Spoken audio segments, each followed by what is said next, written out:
Hi everyone, this is the Aspiring Actress vlog, and this is a special little vlog where it's my top 10 childhood traumas.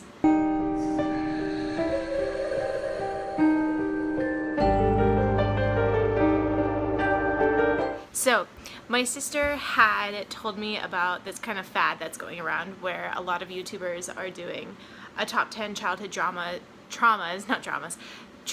through like either TV shows or movies. She thought it'd be interesting if I did mine. This is Ellie.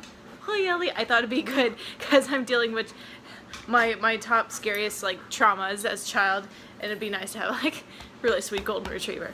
Let's get started. So here are my top 10 childhood traumas. So number 10 would be Disney's Pinocchio. I haven't seen it in so long because I just don't like the film. When Pinocchio goes to the island where all of the kids get turned into donkeys, and that's traumatic, man. Like, if you sin, if you are a bad boy, you get turned into an ass. You gotta help me. Be a pal. Call that needle. Call anybody. Mama. My number 9 is Fern Gully. The bad guy, who's like this huge gunk pollution type, just black void of pollution. It's actually voiced by Tim Curry, who I absolutely adore. And that guy traumatized me as a kid because I'm like, I don't want this black gunk coming after me if I'm in the forest and it's all gross and stuff, so.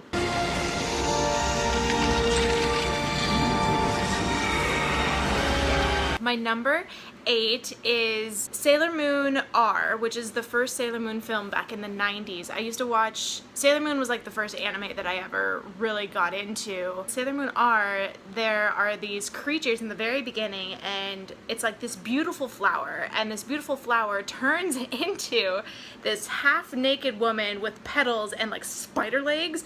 Oh. It's only round and round. My number 7 is one of Disney's original movies way back when. It's called Don't Look Under the Bed. If you've ever seen it, I bet you anything you freaked out as much as I did, and you were traumatized because it's about the boogeyman. The makeup and the costumes and just how they made the boogeyman in that film. I hate to be the one to tell you, but it's not too late for me to nail you. Number 6, The Black Cauldron, another Disney film, which is interesting to say.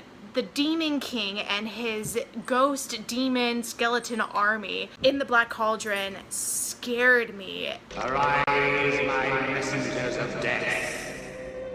Our time has arrived. Number 5 would be my one TV show that I loved watching was Courage the Cowardly Dog. Courage basically has to face all of these different types of monsters and ghouls and ghosts and aliens and some of the creatures in there. Return this land or suffer my curse. My number 4, another 80s film. It's The Dark Crystal, Jim Henson's The Dark Crystal, which actually is just about to get a, I think, 10-episode sequel for Netflix, and this will be really interesting because I love it now. If you've ever seen The Dark Crystal, if you haven't seen it, it's fully done in puppets. There's no like live action, actual human being in the film. Oh god, it's these mutated like huge bird creatures, and the faces are all distorted and they're almost skeleton-like. One of the bird creatures basically gets banished, and all the other bird creatures, they're kind of like royalty of this world, and they strip this bird of all of his like robes and his clothing. You see the distorted, like this huge bird like skeleton back, and it's just all this, oh, it's just like mutated and so gross.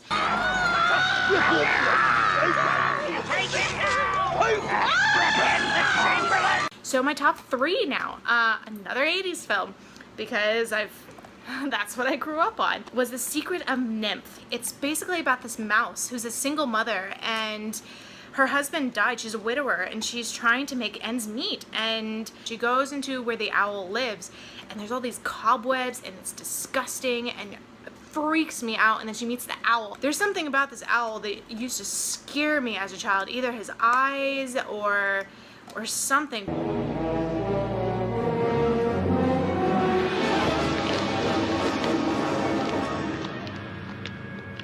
My number 2, another 80s film, and so many people love this, and I hate this film. I've seen it maybe twice in my almost 30 years of life. It's E.T. E.T. freaks me the fuck out, like to no end. I do not like that film at all.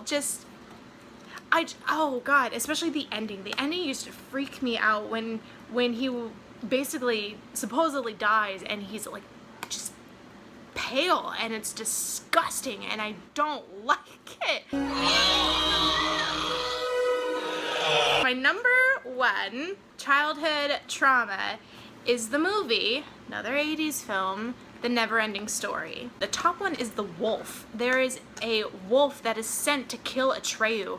No matter how far in between I watched this film, I always remembered the image of the wolf, and it's a puppet. Again, it's animatronic. It's just scary as hell. I remember that image specifically of the wolf in this like cave type thing, and Atreyu just comes up to him and they start talking, and you know the wolf is gonna kill you. Like, that is his role, that is what he's supposed to do, and that wolf freaked me out.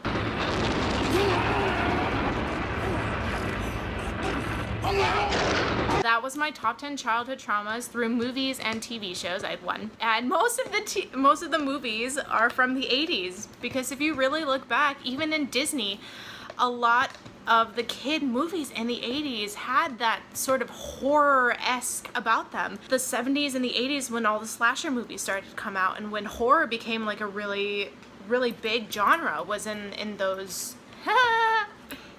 She knows that I'm living like childhood trauma, so she's good. She's so cute. Go look these movies up, especially now, because they're all very well done and stuff, but those are my childhood traumas. So yeah, it was fun. It was really cool to go back and like think of what scared me as a child. If you guys want to tell me your childhood traumas, any movies or TV series, it's very interesting to see if some of my childhood traumas was some as yours as well. Because 80s movies were scary for a child. They were. But I love them now, so it's okay. So yeah, like, subscribe, share. Thank you so much for coming and joining me and looking at my top 10 childhood traumas, and I'll see you in the next one. Much love!